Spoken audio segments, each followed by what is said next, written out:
Bonjour à tous encore aujourd'hui dans l'espace de mon bureau. Mon nom est François Labelle, je suis pasteur de l'église Centre-Vie Abondante située à Montmagny au Québec. Alors bienvenue pour ce dimanche de la semaine du 26 avril 2020. Ce matin, avant de vous partager le message que le Seigneur a mis sur mon cœur, j'aimerais simplement vous inviter à courber la tête pour prier avec moi, qu'on puisse offrir ce temps de partage de la parole au Seigneur ensemble. Seigneur notre Dieu, merci pour la grâce de ta parole. Merci Seigneur Dieu de ce que tu es un Dieu de révélation. Et merci Seigneur Dieu Tout-Puissant que dans ta grâce, tu nous as envoyé ton Saint-Esprit qui peut nous enseigner toutes choses, ton Saint-Esprit qui peut ouvrir notre intelligence afin que nous puissions comprendre tout ce que tu veux nous transmettre, tout ce que tu peux avoir à nous dire pour nos vies, Seigneur. Et je te prie d'agir maintenant, Seigneur. Maintenant, sur moi-même, Seigneur Dieu, pour partager fidèlement ce message tel que tu me l'as transmis dans mon cœur, Seigneur, que je puisse le partager fidèlement et pour tous ceux qui vont l'écouter afin qu'ils puissent le recevoir pleinement, Seigneur Dieu, à cause de ta grâce, de ton amour pour eux, Seigneur, et du plan de vie, Seigneur Dieu, parfait que tu as pour chacun d'eux, Seigneur. Je te le demande, Père, dans le nom puissant de Jésus. Alors, pour commencer, pour vous partager ce message, j'aimerais vous inviter à tourner avec moi dans Marc au chapitre 4. On va lire ensemble pour débuter les versets 9 à 13 et on va terminer avec les versets 33 et 34 par la suite. Alors, on lit ici dans Marc au chapitre 4 à partir du verset 9. Jésus dit que celui qui a des oreilles pour entendre, entende. Lorsqu'il fut seul avec eux, ceux qui l'entouraient avec les 12 l'interrogèrent sur cette parabole. Il leur dit, « C'est à vous qu'il a été donné de connaître le mystère du royaume de Dieu. Mais pour ceux qui sont à l'extérieur, tout est présenté en parabole, qu'en regardant, ils regardent et ne voient pas, et qu'en entendant, ils entendent et ne comprennent pas, de peur qu'ils ne se convertissent et que leurs péchés ne soient pardonnés. » Il leur dit cette parabole. Il leur dit encore au verset 13, « Vous ne comprenez pas cette parabole? Comment donc comprendrez-vous toutes les autres? » Et on lit pour terminer au verset 33 et 34, « C'est par beaucoup de paraboles de ce genre qu'il leur annonçait la parole, dans la mesure où ils étaient capables de l'entendre. Il ne leur parlait pas sans parabole, mais en privé, il expliquait tout à ses disciples. » J'ai intitulé mon message ce matin « Entendre sa voix ». On a lu dans Marc au chapitre 4, on vient de lire juste ici auparavant, au verset 11 et 12, que Jésus dit à ses disciples « C'est à vous qu'il a été donné de connaître le mystère du royaume de Dieu. Mais pour ceux qui sont à l'extérieur, tout est présenté en parabole, afin qu'en regardant, ils regardent et ne voient pas, et qu'en entendant, ils entendent et ne comprennent pas. » On peut quelquefois s'inquiéter pour nous-mêmes de ne pas tout comprendre de ce que nous lisons dans la parole de Dieu. Mais l'important pour nos vies n'est pas autant de tout comprendre de ce que nous pouvons lire de la parole de Dieu, mais bien plutôt de pouvoir entendre la voix de Dieu qui nous parle. Dans Jean au chapitre 10, dans les versets 27, Jésus nous dit « Mes brebis entendent ma voix, je les connais et elles me suivent. » Alors nous n'avons pas à nous soucier de tout saisir et de tout comprendre de la volonté de Dieu pour nos vies. L'enfant de Dieu a le privilège d'avoir une relation particulière avec le Seigneur pour être conduit par lui. D'ailleurs, dans la Bible, l'enfant de Dieu est appelé une brebis du bon berger. Et on sait qu'un bon berger est donné à des brebis pour les conduire dans de verts pâturages. Alors, un enfant de Dieu n'est pas quelqu'un du dehors, mais quelqu'un qui a la capacité d'entendre la voix de Dieu. Mais autant nous pouvons avoir ce privilège d'une relation intime et personnelle avec Dieu, autant nous ne sommes pas non plus différents ou très différents de ceux du dehors. Parce qu'on a lu dans ce même passage de Marc 9 au verset 13, on lit que Jésus, qui s'adresse maintenant à ses proches, dans ce verset-là, leur dit, vous ne comprenez pas cette parabole. Comment donc comprendrez-vous toutes les autres?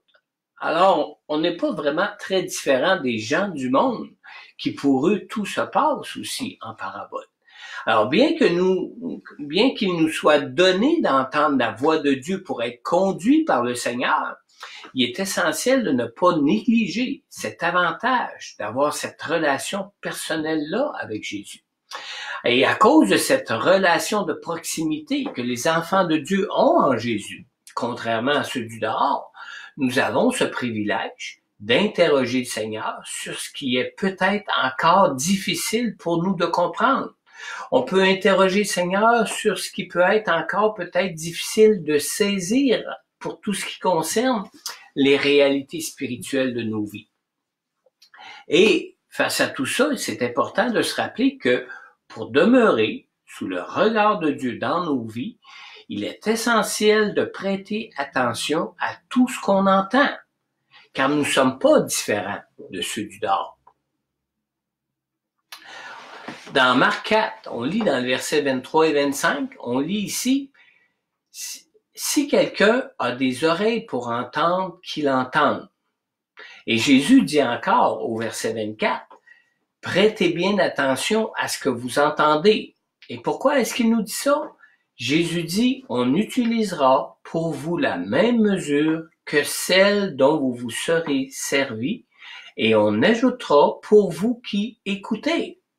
Et finalement, au verset 27, il dit, en effet, on donnera à celui qui a, mais à celui qui n'a pas, on enlèvera même ce qu'il a.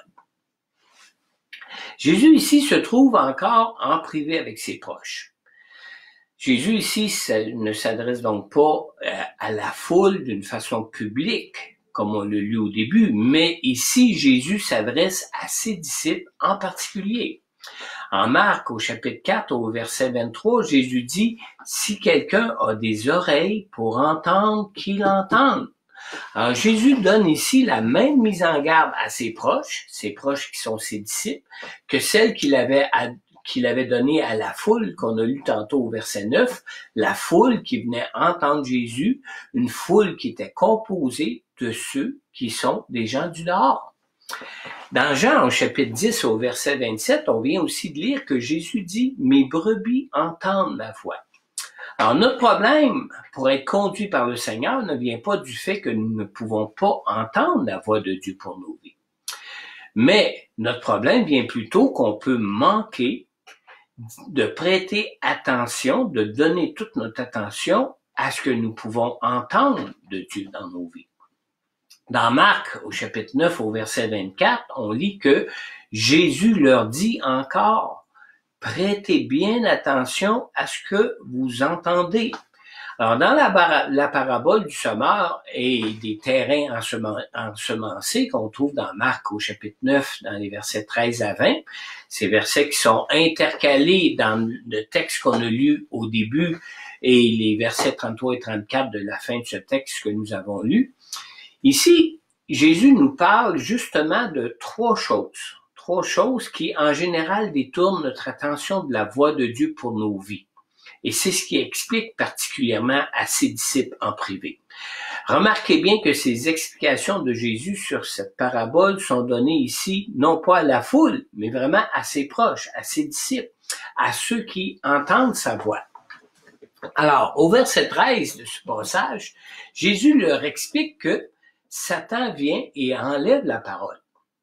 La parole, on parle de la parole de Dieu. Une parole qui pourtant a bien été entendue, une parole aussi qui a été reçue par ceux qui entendent, parce que c'est les disciples eux-mêmes qui questionnent Jésus sur cette parole. Donc, ils l'ont entendue, ils l'ont reçue. On comprend donc ici que personne n'est à l'abri du père du mensonge, même pas ses disciples, même pas nous qui pouvons être ses brebis. On n'est donc pas à l'abri de Satan qui a le pouvoir de nous détourner de la parole de Dieu.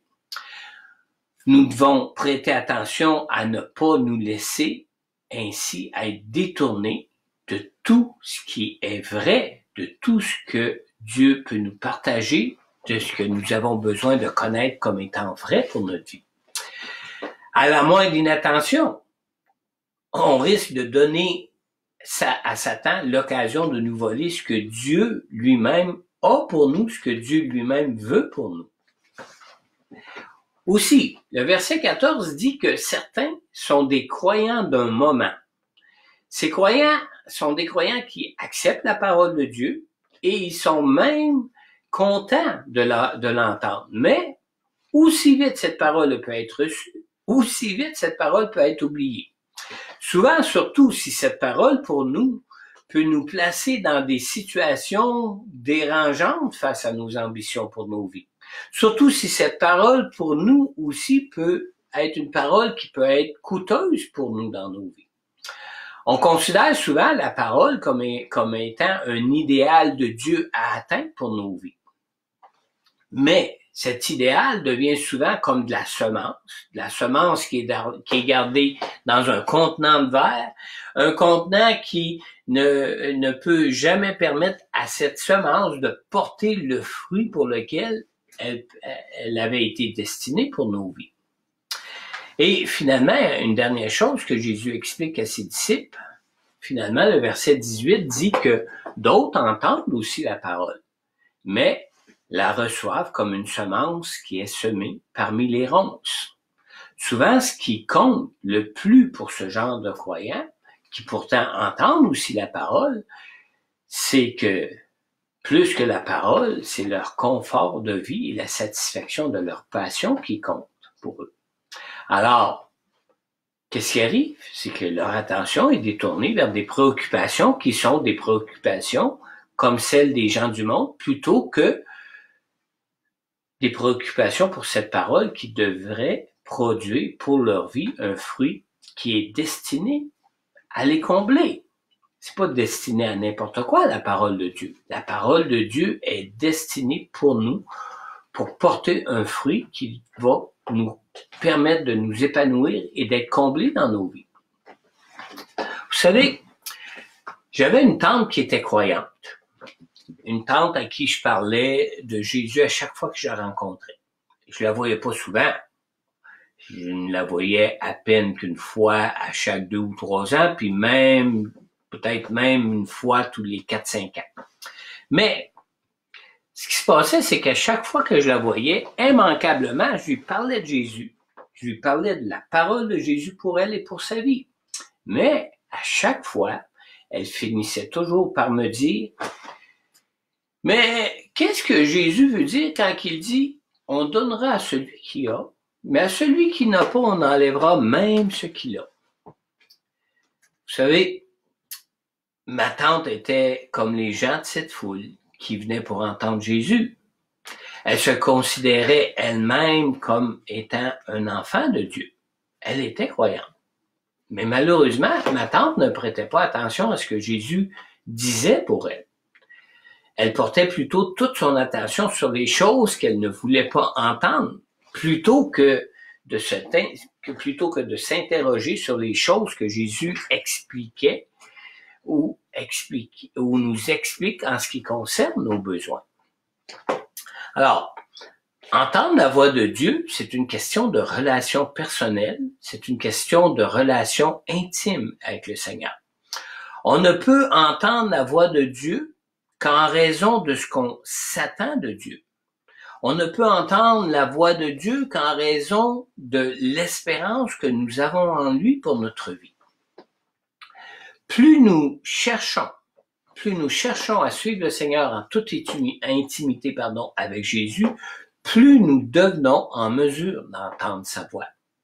Dans Jean chapitre 10, dans le verset 3, la deuxième partie du verset, on lit que Jésus appelle par leur nom les brebis qui lui appartiennent et il les conduit dehors. Une relation personnelle avec le Seigneur comporte 3 aspects précis en ce qui concerne notre capacité d'entendre sa voix.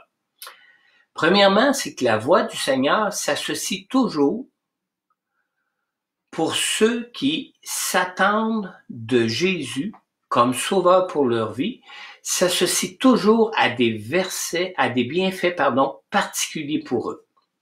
Dans Jean 10.3, Jean 10.3 dit que Jésus appelle par leur nom les brebis qui lui appartiennent. Alors, nous entendons tous, à un moment donné ou à un autre, la voix de Dieu dans nos vies. Pour entendre la voix de Dieu quand il nous parle, la question qui se pose est de savoir quelle est la voix qui me fera vibrer. C'est un peu comme les différents styles de musique qu'on peut écouter. Certains styles de musique qui nous font vibrer peuvent être peut-être d'un style de musique rock. Alors que d'autres peuvent préférer la musique classique, le country ou quelques autres styles de musique quelconque. Alors, je me dois de me poser la question, est-ce que je vibre à entendre la voix de Dieu ou est-ce que ce sont toutes les autres voix qui m'interpellent dans ce monde qui me font vibrer? Dans Jean 10.10, Jésus dit, « Le voleur ne vient que pour voler, égorger et détruire. Moi, je suis venu afin que les brebis aient la vie et qu'elle l'ait en abondance. » Alors, à l'inverse des esprits de ténèbres qui dominent dans ce monde, Jésus, lui, est venu afin de nous redonner ce que, justement, ces esprits de ténèbres ont pu nous voler. Maintenant, ce n'est pas par hasard que le Seigneur nous appelle par notre nom.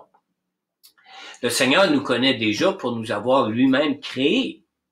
Et le Seigneur connaît chacune de ses créatures parce que le Seigneur nous a tous créés pour un plan de vie particulier pour chacun de nous.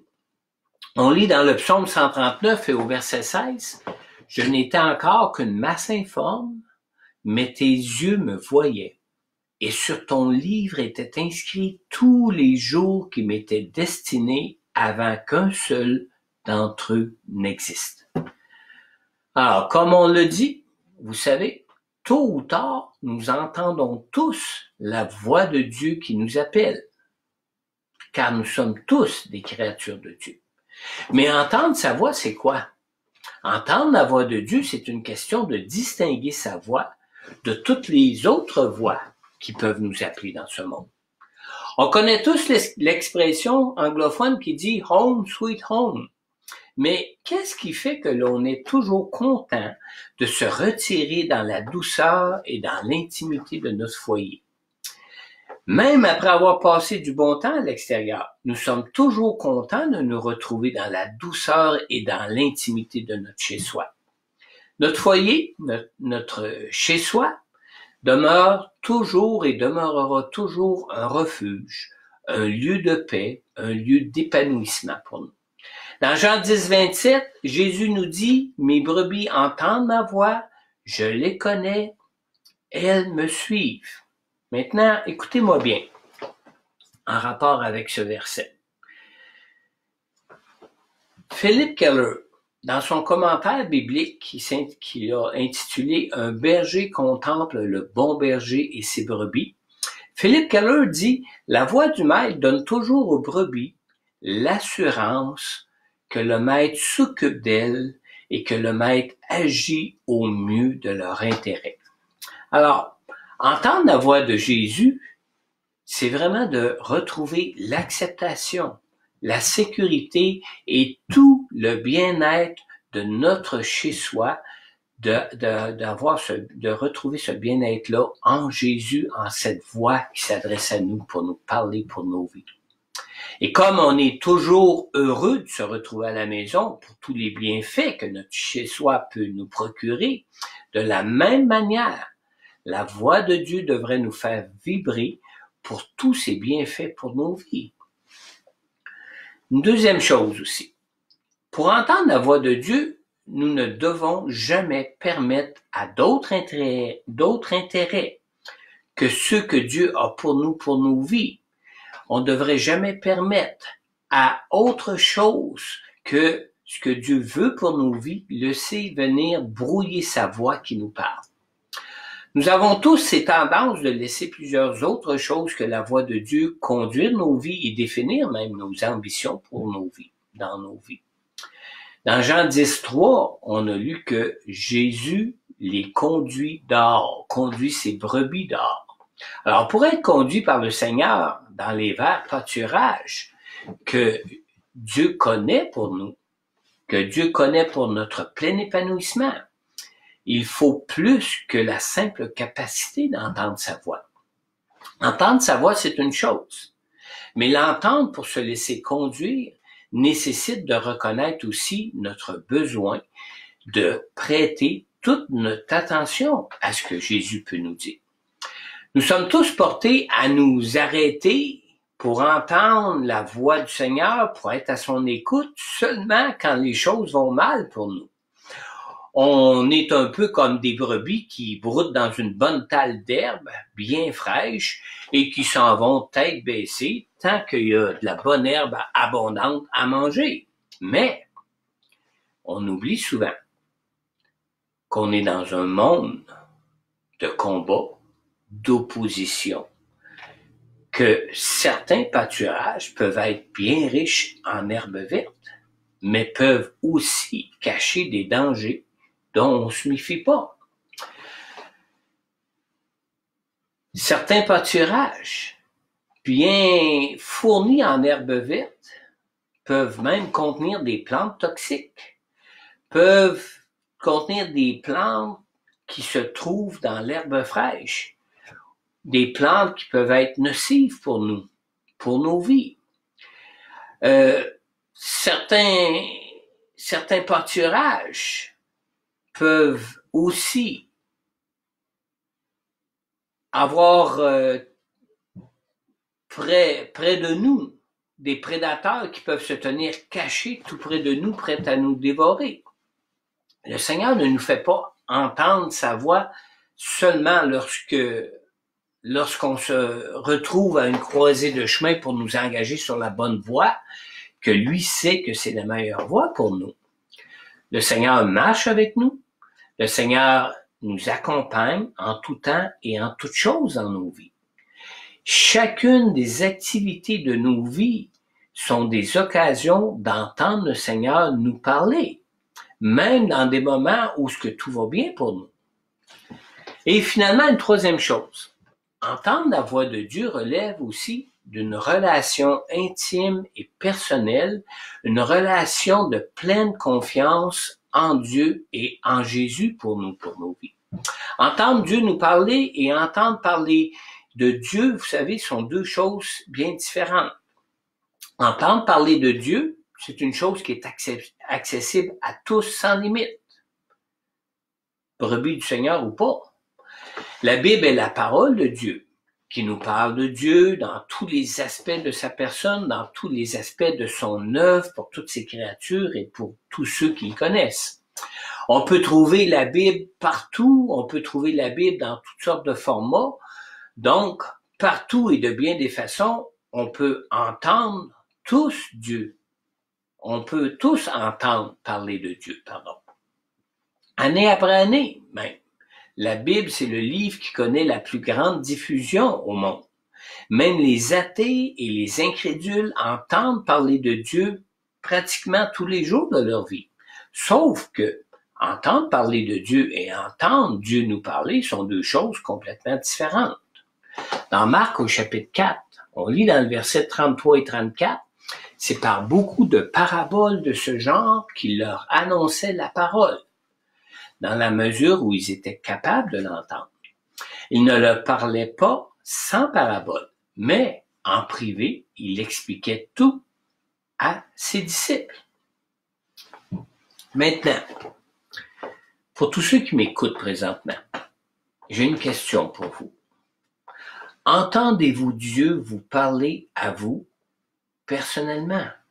Entendez-vous Dieu vous parler pour vous intimement en ce qui concerne vos vies?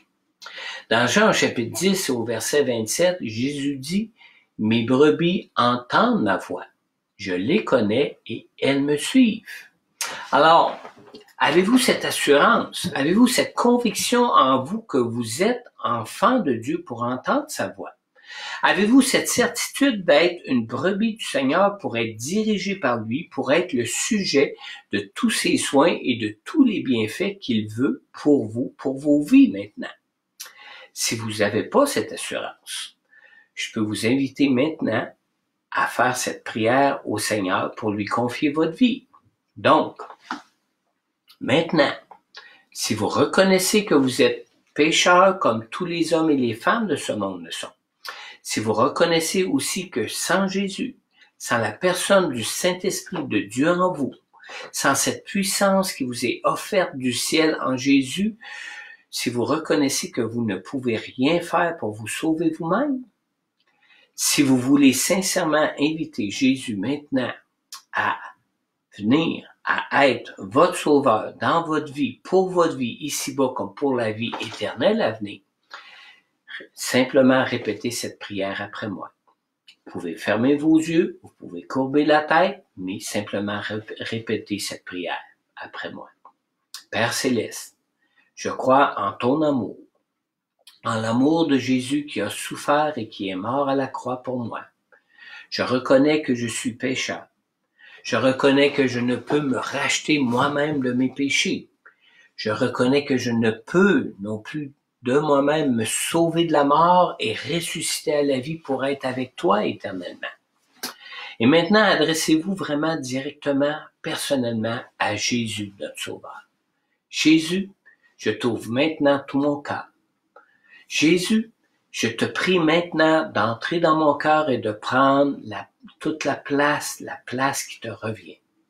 Jésus, je te prie maintenant de me oindre de ton Saint-Esprit pour être conduit dans la délivrance de mes péchés, pour être dirigé par toi dans tous les bienfaits que tu as pour moi, que tu as pour ma vie. Et simplement terminer cette prière en disant Amen si vous êtes d'accord avec tout ça. Mais j'ai aussi une autre chose pour vous qui m'écoutez ce matin. Je veux aussi maintenant m'adresser à ceux qui ont déjà, par le passé, adressé cette prière qu'on vient de faire au Seigneur afin de devenir vous-même enfant de Dieu. Et j'ai une question aussi pour vous ce matin. Entendez-vous Dieu vous parler à vous intimement et personnellement? Peut-être vous dites oui, peut-être vous dites pas souvent, peut-être que vous dites plus ou moins souvent. Quel que soit votre cas, je tiens à vous encourager, vous aussi, à adresser cette prière à Dieu maintenant. Confiez-lui simplement ceci de tout votre cœur. Seigneur Jésus, mon Dieu et mon Sauveur, merci de ton amour pour moi, pour m'avoir sauvé de toute condamnation, sauvé de la séduction de l'ennemi dans ma vie et sauvé de mes propres faiblesses. Merci Seigneur Jésus d'être là présent dans ma vie pour me sauver, pour me garder et pour me diriger. Seigneur, je veux te confier maintenant toutes mes faiblesses afin d'être changé, d'être transformé dans ta grâce pour moi. Tu connais tout ce qui peut m'empêcher d'entendre ta voix pour moi. Tu connais tout ce qui peut encore me séduire et me retenir et qui peut encore m'empêcher d'entendre ta voix et d'être à ton écoute pour ma vie maintenant. Seigneur, je te demande donc ceci. Je te demande de changer mon cœur afin d'être libre de toutes ces faiblesses et afin de pouvoir surmonter tous ces obstacles qui peuvent venir brouiller cette relation que j'ai avec toi qui me permet d'entendre ta voix pour être dirigé par toi. Et simplement terminer en disant, je te le demande au Dieu dans le nom précieux de ton Fils Jésus. Amen. Alors pour terminer, si vous avez sincèrement adressé l'une de ces prières à Dieu de tout votre cœur, n'hésitez pas à me le faire connaître. Je suis là pour vous assister dans votre marche, dans ce cheminement de vie, dans cette relation de foi que vous avez avec Dieu en Jésus-Christ. Vous pouvez nous trouver sur Facebook. Vous pouvez aussi prendre contact directement avec moi en visitant notre site web, en inscrivant Église Centre-Vie Abondante en un seul mot, .org. Vous pouvez aussi le faire en appelant au bureau de l'Église, en téléphonant au 418-248-9292. laissez simplement le message sur le répondeur. Nos bureaux sont présentement fermés, mais dès que nous prendrons les appels, nous vous retournerons votre appel. Et d'autre part, si vous désirez aussi peut-être soutenir financièrement notre Église dans notre appel d'annoncer la bonne nouvelle du salut de Dieu qui est offert en Jésus, vous pouvez le faire en ligne en allant sur canadon.org. Une fois arrivé sur ce site, dans la barre de recherche au haut, vous inscrivez le nom de notre Église, Église Centre-Vie Abondante. Vous allez pouvoir nous identifier à ce moment-là. Nous sommes à Montmagny, nous sommes au Québec. Vous pouvez donner aussi sans frais par transfert bancaire en ligne. Et pour ce faire, il vous suffit pour vous de nous envoyer votre adresse courriel par courriel. Et sur votre demande, nous vous enverrons les coordonnées du compte bancaire par retour de courriel, du compte de notre Église et la procédure à suivre pour le faire.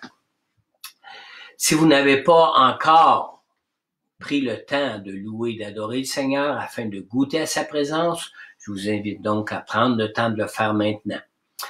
Vous pouvez le faire avec ce chant qui vous est suggéré de Julien Adams, qui s'intitule Les Océans. Vous trouvez le lien pour l'écouter dans la même publication où vous avez trouvé ce lien qui vous a conduit à ce partage de la parole. Et je vous dis pour terminer, soyez comblés en Jésus et à dimanche prochain. À bientôt.